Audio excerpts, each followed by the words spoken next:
Hello everyone, আমি প্রিয়াঙ্কা দে টাউটিরা। আজকে যে টপিকটা নিয়ে কথা বলবো সেটা হচ্ছে, আমাদের এই কথাটা অনেকবার আমরা শুনি বা এই কথাটা অনেক প্রচলিত একটা কথা, সেটা হচ্ছে গুরু ত্যাগ।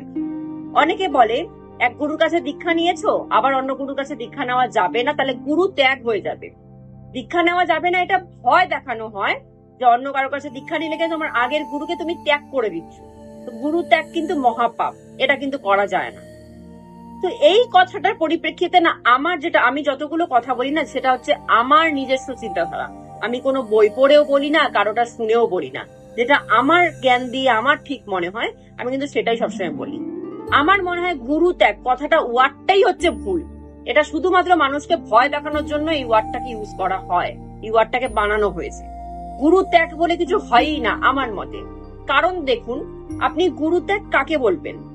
প্রথম কথা, আমাদেরকে এটা বুঝতে হবে যে গুরুকে, ঠাকুর, আমি তো বিশেষ করে ঠাকুরকেই আমার গুরু বলি, যে উনি আমার ঠাকুর, উনি আমার আরাধ্য, উনি আমার গুরু। তো উনি যদি ঠাকুর, উনি যদি গুরু হয়, তাহলে উনি তো একজন, উনি তো সত্তা তো একজনই, উনি তো আলাদা কেউ না। যে রাম সেই কৃষ্ণ, সেই রামকৃষ্ণ, সেই হযরত মোহাম্মদ, সেই যীশু খ্রিস্ট, সেই অনুকূল চন্দ্র চক্রবর্তী, তো সবই তো সেই। তো আমি ত্যাগ কাকে করলাম? যে রাম ঠাকুরের দীক্ষা নিয়েছে, তার যদি মন চায় যে আমি কৃষ্ণ ঠাকুরের দীক্ষা নেব, সে নিতেই পারে, কোনো প্রবলেম নেই। তাই বলে সে এরকম হলো না সে রামকে ত্যাগ করে দিল। কাকে ত্যাগ করলো ভাই? সেই তো কৃষ্ণ, সেই তো নেক্সট অবতার কৃষ্ণ।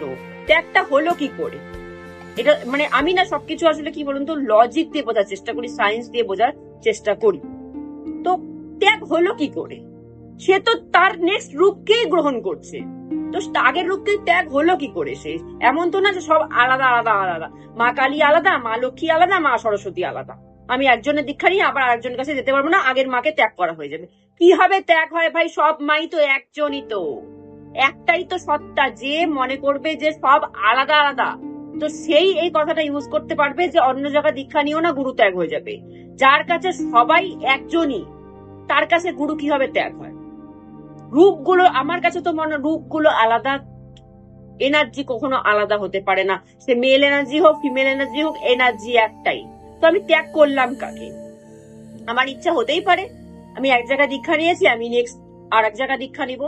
দীক্ষার ব্যাপারটা কি করে হয় সেটা আমি আগের দিন বলে দিয়েছি। কে কার দীক্ষা নিতে পারে বা পিছনে যেতে পারে না, আগে যেতে পারে, আমি দীক্ষার ব্যাপারটা আগে বলে দিয়েছি। একটু আমার দীক্ষার ভিডিও গুলো দেখে নিলে আপনি বুঝে যাবেন যে দীক্ষার ব্যাপারে কি বলেছি। তো যে রাম ঠাকুরের দীক্ষা নিয়েছে, তার ইচ্ছা হতেই পারে যে আমি কৃষ্ণ ঠাকুরের দীক্ষা নিব। তার দিকে মন টানতেই পারে, তার দিকে না, তার রূপটার দিকে মন টানতে পারে। সে তো একজনই, যে রাম সেই কৃষ্ণ, একজনই। তার রূপের দিকে, সে কৃষ্ণ ঠাকুরের রূপের দিকে তার মন টানতেই পারে, কোনো অসুবিধা নেই। সে দীক্ষা নিতেই পারে, কোনো অসুবিধা নেই। তাই বলে কি সে রাম ঠাকুরকে ত্যাগ করে দিল না? তারই তো পরের রূপ। ত্যাগ হলো কি করে গুরু? আমার এই জিনিসটাই মাথা ঢুকে না, গুরু ত্যাগ হলো কি করে? গুরু তো একজনই, রূপ তার 100খানা হতে পারে, কিন্তু গুরু তো একজনই। কি করে হলো? ত্যাগটা হলো কি করে? আমার জিনিসটা মাথায় ঢোকে না। আমার জিনিসটা পুরোপুরি এরকম মনে হয় যে নেক্সট টাইম দীক্ষা না জানি নেয় মানুষে, ওই জন্য গুরু ত্যাগ এই ওয়ার্ডটাকে ইউজ করেছে মানুষ ভয় দেখানোর জন্য, আর কিচ্ছু না। একদম নির্ভয়ে দীক্ষা নিবেন। যদি আপনার ইচ্ছা হয়, যারা কেউ রাম ঠাকুরের দীক্ষিত, কৃষ্ণ ঠাকুরের দীক্ষা নিতে যাচ্ছেন, আরামসে নেবেন, কোনো ভয় পাবেন না যে আমার গুরু ত্যাগ হয়ে যাবে, আমি পতিত হয়ে যাব। একদম না, আপনি আরামসে দীক্ষা নিতে পারেন। কিন্তু হ্যাঁ, এই কথাটা মনে রাখবেন, যারা কৃষ্ণ ঠাকুরের দীক্ষিত তারা রাম ঠাকুরের দীক্ষিত দীক্ষা নিতে পারবেন না, কারণ ব্যাকে যাওয়া যায় না। রাম ঠাকুর তো আগের অবতার, তারপরে কৃষ্ণ ঠাকুরের অবতার হয়েছে। তো আপনি আপগ্রেড ভার্সনকে দীক্ষা নিতে পারেন, মানে নতুন যে ভার্সন আপনি আসছেন নেক্সট জন্ম, তার দীক্ষা নিতেই পারেন, কিন্তু ব্যাকে আসতে পারেন না। এই জিনিসটা আমি আগেও একটা ভিডিওতে বুঝিয়েছি যে কৃষ্ণ ঠাকুরের দীক্ষিত সে আবার রাম ঠাকুরের দীক্ষা নিতে পারে না, ব্যাকে যেতে পারি না। আমরা উপর ক্লাসে উঠতে পারি, কিন্তু নিচু ক্লাসে আমরা নামতে পারি না। তো আপনি যে কৃষ্ণ ঠাকুরের দীক্ষিত, সে যদি মনে করেন রামকৃষ্ণ দেবের দীক্ষা নেবেন, নিমায়ের দীক্ষা নেবেন, অনুকূল ঠাকুরের দীক্ষা নিবেন, নিতেই পারে, কোনো অসুবিধা নেই। আপগ্রেড ভার্সন সে পরপর এসেছে, নিতেই পারেন। কিন্তু যে অনুকূল ঠাকুরের দীক্ষিত, সে আর অন্য ঠাকুরের দীক্ষা নিতে পারে না, কারণ লাস্ট অবতার অনুকূল ঠাকুর, তারপরে আর কোন অবতার এখনো আসেনি। তো সে আর ব্যাকে যেতে পারে না, লাস্ট অবতার, সে আর ব্যাকে যাওয়া যাবে না। তো দীক্ষার ব্যাপারটা এরকম আমি আগেও একটা ভিডিওতে বুঝিয়েছি, দেখে নিবেন।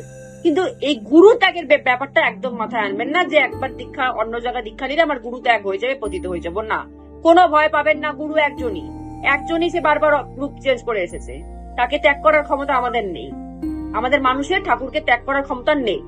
সুতরাং এই গুরু ত্যাগের ভয়ে দীক্ষা বাতিল করে দিবেন, এটা একদম করবেন না। একদম মন খুলে যাকে ইচ্ছা আপনি তার দীক্ষা next time, second time, third time দীক্ষা নিতেই পারেন, কোনো প্রবলেম নেই। একদম শুদ্ধ মানে যেখানে আপনার মন টানবে, যে ঠাকুরের রূপে আপনার মন টানবে, আপনি সেখানে যায় দীক্ষা নিয়ে দিবেন। কারো কথা শুনবেন না, বাড়ির লোক হোক, গুরুজন হোক, আপনার আগের যে দীক্ষা নিয়েছে সে যদি এসে আপনাকে পট্টি পড়ানোর চেষ্টা করে, একদম শুনবেন না। লজিক দিয়ে জিনিসটা তাকেও বোঝাবেন, বাড়ির লোককে বোঝাবেন, বুঝিয়ে আরামসে আপনি দীক্ষা নিয়ে নেবেন, কোনো ত্যাগের ভয় পাবেন না। আজকে আমি এখানে স্টপ করছি। জয় গুরু।